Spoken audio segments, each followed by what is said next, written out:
sorry I'm late. I had to stop by the Wax Museum again and give the finger to FDR. We know Al-Qaeda, Zawahiri is supporting the opposition in Syria. Are we supporting Al-Qaeda in Syria? Well, it's a proud day for America. And by God, we've kicked Vietnam syndrome once and for all. Thank you very, very much. I say it again, you've been had. You've been took. You've been hoodwinked. These witnesses are trying to simply deny things that just about everybody else accepts as fact. We came, we saw, we died. Well, we ain't killing their army, but we killing them. We be on CNN like, say our name, bitch, say it 3 times. The meeting of the largest armies in the history of the world. Then there's going to be an invasion. All right, you guys, introducing Hunter DeRensis. He is an editorial assistant at the American Conservative magazine and a student at George Mason University. Here he is at TAC with the coming bankruptcy of the American empire. Welcome to the show, Hunter. How you doing? Hey, Scott. Happy to be here.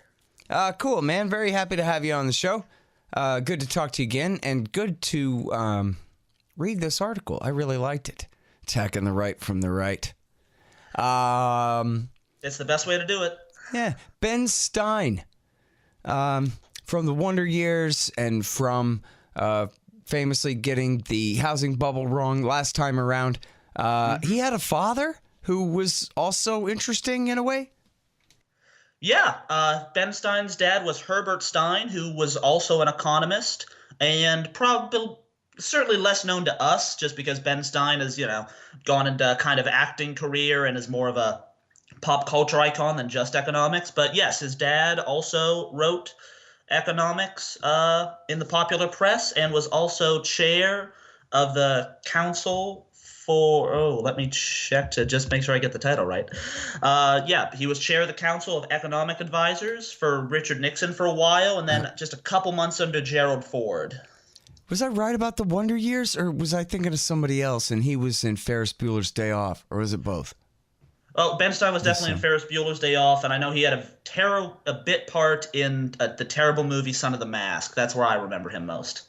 Yeah, I don't know. What the hell do I know? Anyway, yeah, the guy from Ferris Bueller. We're not a Hollywood show. He had a dad, and his dad worked, and of course, I mean, Ben Stein, I guess, famously was a speechwriter, something for Nixon, and is, to this day, one of the only people who was happy to defend Richard Nixon's legacy against all attackers. All that. So his father was the chair of the Council of Economic Advisors under Nixon. I did not know that. And then, so I like this Stein's Law.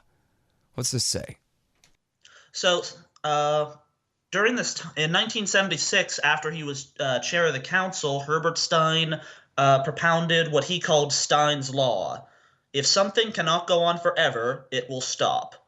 And he applied this to economic trends and the economy in general, just that if the foundations of the economy aren't great or if there's some sort of problem, eventually any prosperity you're seeing will eventually come to an end. But I think as a general rule, this applies to a lot of other things in both life and specifically in the article I wrote in foreign policy. And I think when you first hear it, if something cannot go on forever, it will stop. It just seems completely obvious. Like, why are you even mentioning it? Yeah, it sounds like it's just a tautology in a way, right? Exactly. But I think the problem is that people don't take things to their logical conclusion. They don't really think things through. So in just going through everyday life, the way we see the world, we tend to accept things as a given. We tend to see the world and just say, okay, this is how it is. This is the way it's going to be. But when you actually start examining things and looking at their basic structures, then you can at least start to predict with, not certainty of when it will happen, but certainty that it will happen on a lot of different things. And that's what I tried to do in this article and applying that to the American empire. Mm-hmm.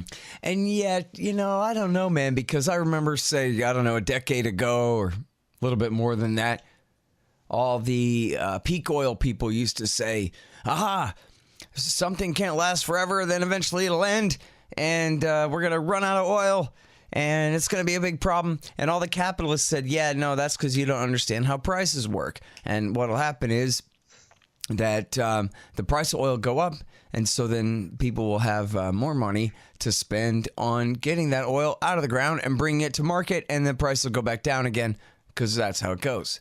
And so, wrong. Oil, for example, will go on forever as an energy source for the price. Somewhere on the face of the earth, it'll always be used, and the people who said that there's such a thing as peak it were completely wrong. And so it must be the same thing with the American empire. Maybe the cost will go up, but it's too big to fail. And there's nothing else to replace it. So, and also, I'm like 40-something, and it's always been here my whole life. And so, yeah, it'll last forever, and you don't know what you're talking about. Well, the oil example is a good one. When it comes to that, technically speaking, the people who talk about peak oil are right in the broadest sense of oil, like all things, is a resource that, like all things on planet Earth, is limited. Technically, there must be some sort of end. What they're incorrect about is not giving the market enough credit for, as a process, being able to find new sources of oil, being able to get new products out of the oil we already have, using the oil more efficiently, and through all of these market mechanisms and the ingenuity of entrepreneurs, being able to take the limited source of oil we have and extend it so we're able to use it even longer than was predicted. But technically, even if oil, we're able to use it as a resource for another million years, still technically there must be an end. But when it comes to the American empire, I don't think you will have that same sort of entrepreneurial spirit applied to trying to preserve it, because fundamentally this country is $22 trillion in debt and growing, and there is no conceivable way to stop that right now. It's just going to continue growing, and there is going to come at some point a debt crisis where our debt simply grows too large. We already have the most debt of any country in the history of the world. Now, in fairness, when you take that to debt to GDP ratio, because we also have the largest economy in the history of the world, we're not in as much economic trouble as a lot of smaller countries with smaller debt, say Greece or other countries throughout the world. But even the United States must have a limit. There will come a day when we are in so much debt that we lose the confidence of the rest of the world to even lie about being able to pay it, or our interest rates on that debt grow so large along with other spending that we just simply can't pay it. And when we can't pay back our interest rates, then the bills are really going to come due, and you're going to see some kind of a debt crisis. And you're right. We've seen we've had the American empire all of my life and all of your life, and I imagine we're going to see it for quite a while longer. We don't know whether this debt crisis will come in 5 years, in 25 years, in 50 or 100 years, because we cannot predict what the market can technically take or what the people's confidence, how far it will go in the world. But what we do know is that it must end, and that's the point of Stein's law. Even if we can't predict when it will end, we can know with certainty that it will, because the fundamentals are unsound. If something cannot go on forever, and the American empire, because of what it is in its foundation, cannot go on forever, it will stop, no matter when that might be.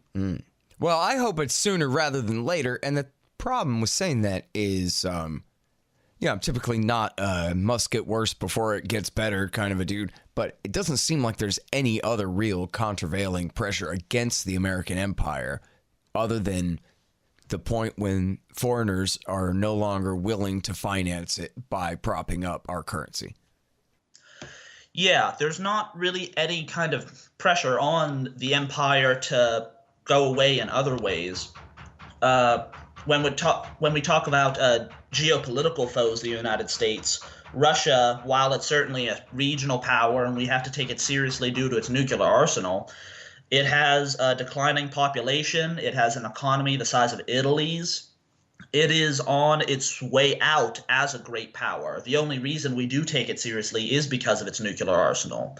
And China, of course, an up-and-coming power, a growing power economically and militarily, but they have the same problems that we have for the same reason. You can just as much apply Stein's law to the Chinese economy as ours, when they've had over 5% growth for how many decades, when they are trying to put together a ramshackle economy based on central planning.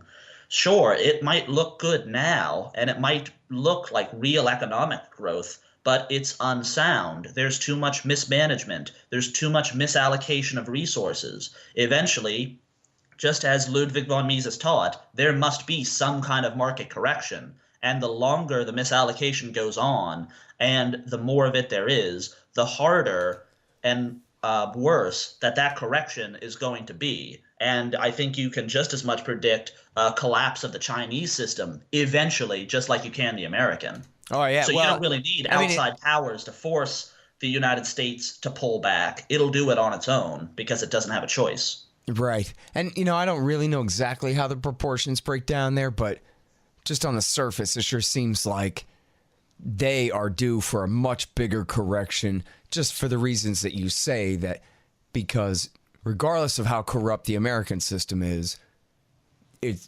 just pales when compared to the Chinese system in terms of the degree to which politics,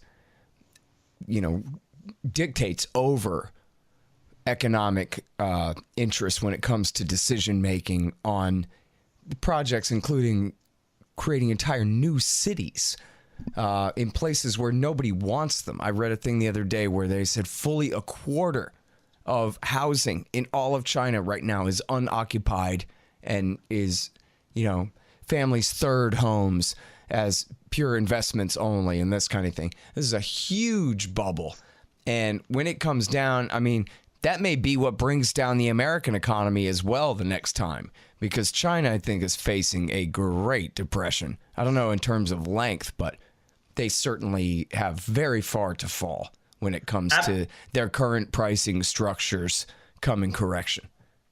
Absolutely, and they're called ghost cities, and you're right, they do exist. You have the Chinese government funding the construction of these massive skyscrapers, of these entire modern cities that are basically empty. They have no population. They have no need for people to live there, but they're using resources and doing all this because they just have to keep the economic engine running. They have to keep spending this money. You have to keep employing people to build these cities that you don't need because you need to keep up this economic growth just to sustain the system.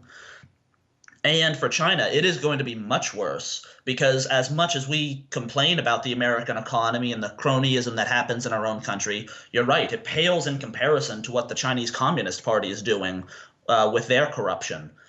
And also, the Chinese system, just because of what it is, a one-party state, a one-party dictatorship, quickly becoming under Xi, you're not going to be able to have their government respond as much as our government. You can have a Great Depression in the United States or worse and still try to keep some semblance of the rule of law and of at least attempted good government because we have elections and people can kind of let steam off by voting in some other guy and kicking the bums out of office that they don't like. The Chinese don't have that system. They don't have that valve to let the pressure off. So while they might be able at gunpoint to keep the economy going, because it's hard to say you don't trust the economy when a Chinese soldier has a gun to your head saying, trust the economy, at some point it will happen. And I don't even see how their mode of governing can at all survive such an economic collapse, which again is inevitable. All right, so here's who all sponsors this show. First of all, Mike Swanson and his great book, The War State, about the rise of the military-industrial complex after World War II. An excellent history there, and get all of his investment advice at wallstreetwindow.com. Then there's Roberts Brokerage Inc., where you buy your precious metals. And that's at rrbi.co, rrbi.co, for all your gold, silver, platinum, palladium, etc. No dev, no ops, no IT. A great book about how to run your technology business like a libertarian. No dev, no ops, no IT by Hussein Badakhshani. It's really great. I mean, I'm no businessman, and I really enjoyed reading it. So I think you should check that out. And also Kesslin Runs, the great new novel by our friend Charles Featherstone. It's in the very near future and only slightly dystopian. No, maybe worse.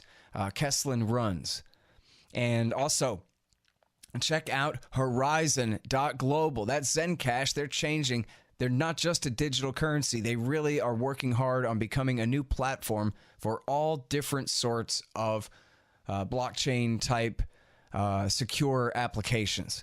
And so for all you techies who really understand, check out all you need to know at horizon.global. LibertyStickers.com for your anti-government propaganda. Tom Woods' Liberty Classroom to fill your brain with good stuff. Follow the link from my site so I get the kickback there, scotthorton.org. And check this out. At expanddesigns.com, you can get a brand new 2018, a 2019 model website there, and get a $500 discount if you use expanddesigns.com/Scott.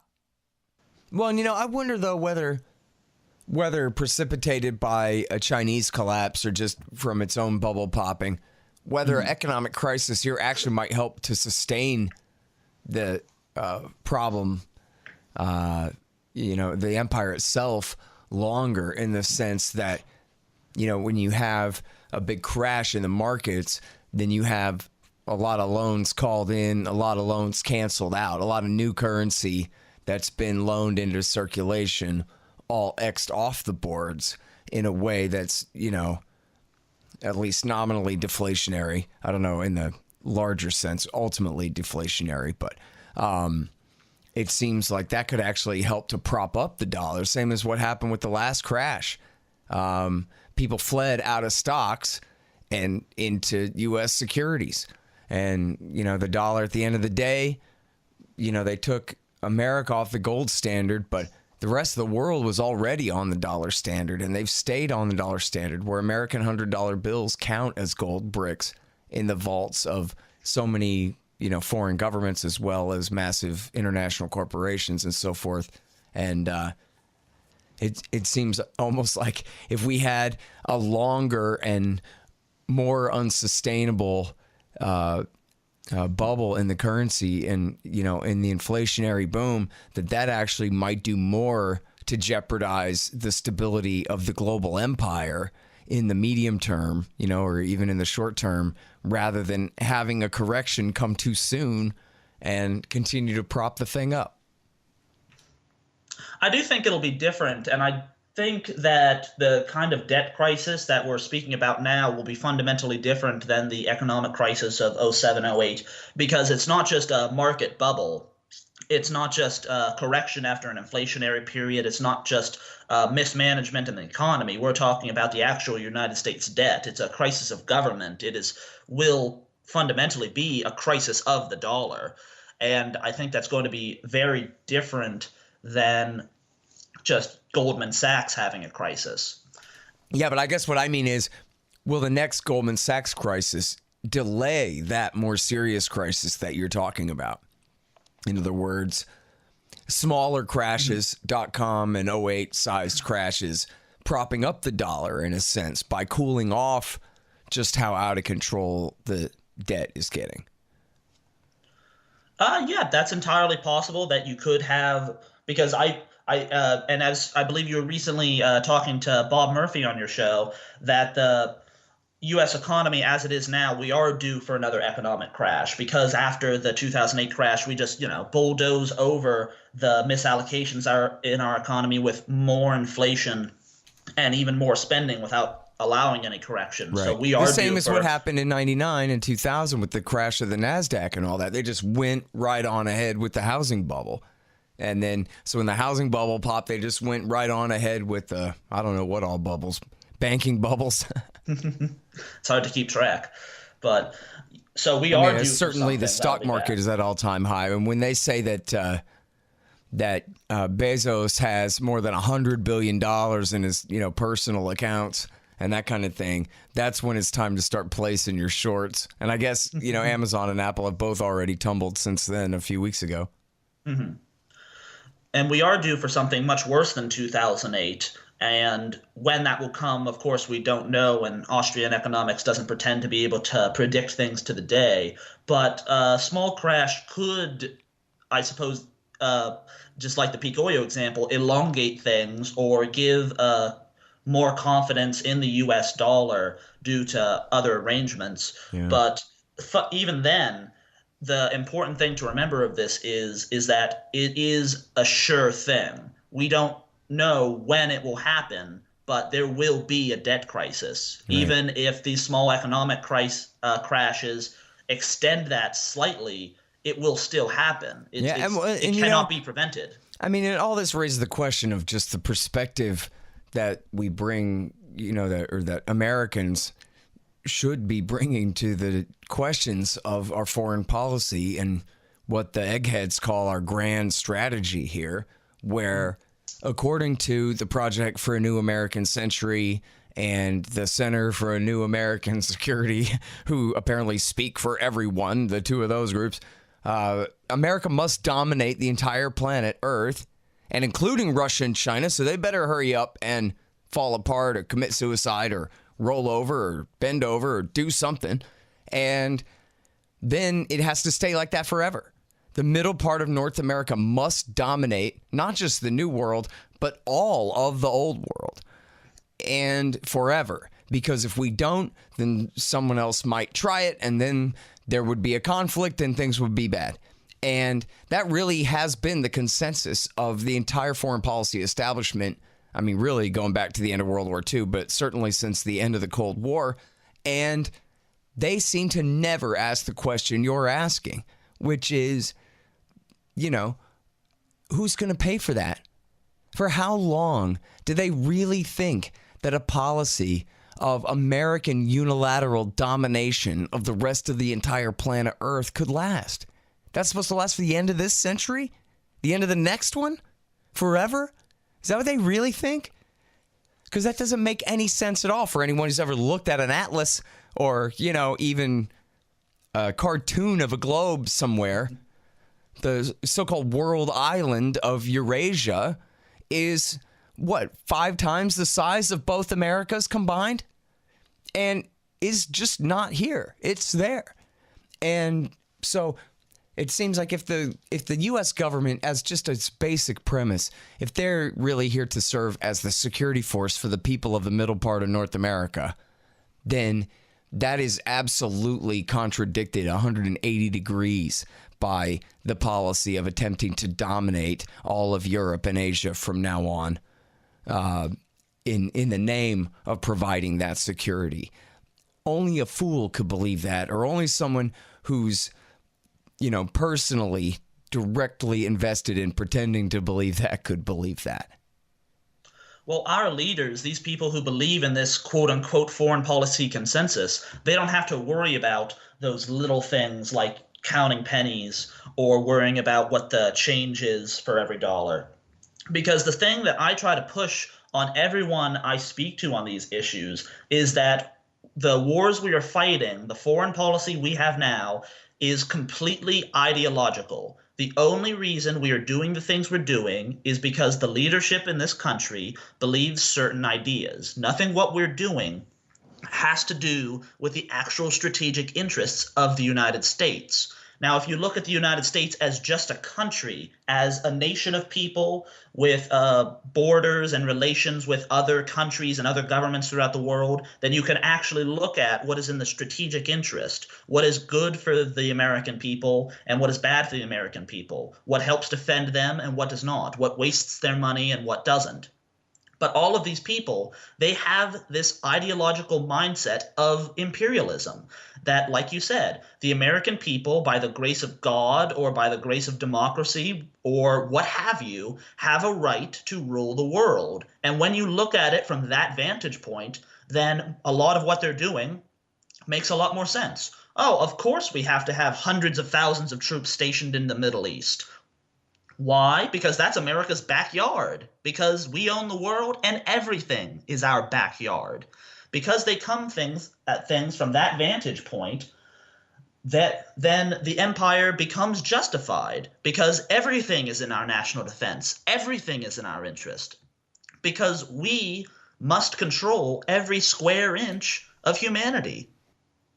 The dialogue over these issues in this country is completely dominated and almost monopolized by this intellectual class in the Beltway who believes in the ideas we've been discussing, in the ideas of empire, of imperialism, of ruling the world. The average American, I think, does believe in America first, even if Donald Trump doesn't. The average American does believe in taking care of their own country first, that they don't care about the empire as more than as a chest-beating measure to kind of feel good about it. But fundamentally, and this makes me sad because I, like you, I put foreign policy as my number one issue.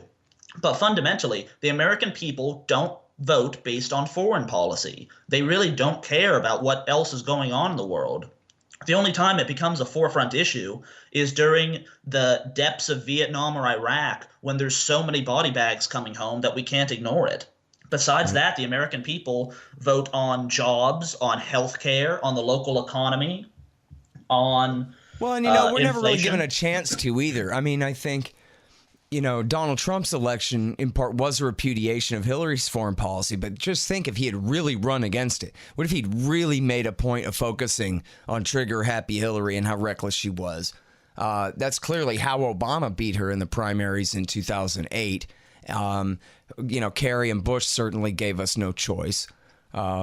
Bush won over Gore partly because he portrayed Gore as overly enthusiastic and interventionist and himself as humble and restrained. The American people have consistently voted for the less interventionist candidate. And I think there is an attitude in this country that they would be willing to pull back. Yeah, that it's usually the we average just don't have a American, choice, even right? if they think, oh, we got to go get those terrorists, the average American still says, what the hell are we doing in Germany and Japan? Right. There's still improvements that can be made just on the opinion of the average American, which, as much as this election has proved, you can only go so far in the electoral system before a candidate or an agenda is completely hijacked by the hacks already in D.C. Yep. All right, you guys, that's Hunter DeRensis. He is editorial assistant at TAC, theamericanconservative.com. This one's called The Coming Bankruptcy of the American Empire. Thanks, Hunter. Thanks so much, Scott. Happy to be here. Appreciate it. All right, y'all. Thanks. Find me at libertarianinstitute.org, at scotthorton.org, antiwar.com, and reddit.com/Scott Horton Show. Oh, yeah, and read my book, Fool's Errand, Time to End the War in Afghanistan, at foolserrand.us.